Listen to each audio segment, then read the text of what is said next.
Doctor ہما کس number 9۔ نہ جانے کیوں ڈاکٹر ہما اس معاملے سے بار بار غور و خوض کر رہی تھی۔ اسے ڈاکٹر زما کا وجود مشکوک لگ رہا تھا، لیکن وہ اس پر شک نہیں کرنا چاہتی تھی۔ اسے ڈاکٹر زما سے دلی لگاؤ تھا، ساتھ ہی ساتھ اس کی وہ بہت ہی عزت بھی کرتی تھی۔ ڈاکٹر ہما اور انور جب ہسپتال آ رہے تھے تو اس نے گاڑی کی فرنٹ مرر سے ڈاکٹر زما کو دیکھا۔ ڈاکٹر زما کے ہاتھ میں رقم کا ایک بڑا تھیلا تھا۔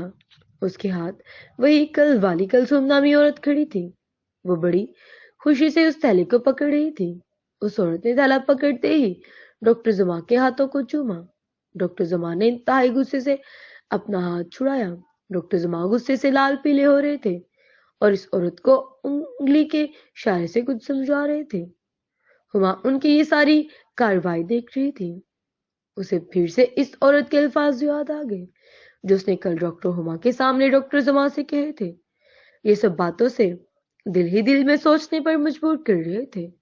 اس نے عہد کر لیا تھا کہ وہ ان سب باتوں کے متعلق ڈاکٹر زما سے پوچھے گی۔ جب وہ اسپتال میں داخل ہوئی تو اس نے ڈاکٹر زما کو معمول کے مطابق ایمرجنسی وارڈ میں پایا۔ ڈاکٹر ہما بھی دوڑتی ہوئی ایمرجنسی وارڈ میں چلی گئی۔ وہ بے چین بہت ہو رہی تھی۔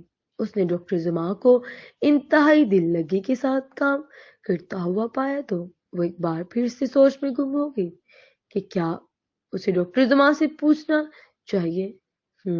ڈاکٹر ہما، آپ کو دھیان آج کہیں اور ہے۔ آج آپ اپنے مریضوں کو دھیان سے چیک اپ نہیں کر رہی۔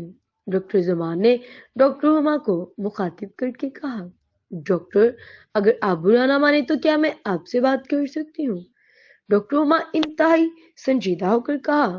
ہاں بالکل ڈاکٹر ہما، آپ مجھ سے 100 باتیں پوچھیے، لیکن اگر کچھ پرسنل ہے تو ہسپتال میں بات کرنا مناسب نہیں ہوگا۔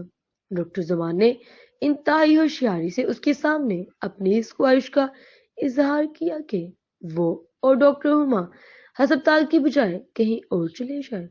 ڈاکٹر ہما نے اس سے کہا کہ اتنا بھی پرسنل نہیں کہ میں آپ کے ساتھ باہر چلی جاؤں۔ اب ڈاکٹر زما کو خوف محسوس ہو رہا تھا۔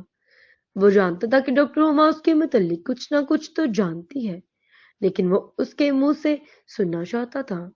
ڈاکٹر، میں نے اس لیے کہا تھا کہ کافی دیر بعد ہمیں ہاف ٹائم ملا ہے، اس سے میرا دل کر رہا ہے کہ آج ہم دونوں کہیں باہر جا کے کھانا کھائیے۔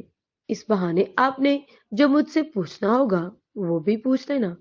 اب ڈاکٹر زمان نے اپنا دوسرا پتہ پھینکا۔ وہ اتنے پیار سے کہہ رہا تھا کہ ڈاکٹر ہما نے اس کو ہاں کہہ دی۔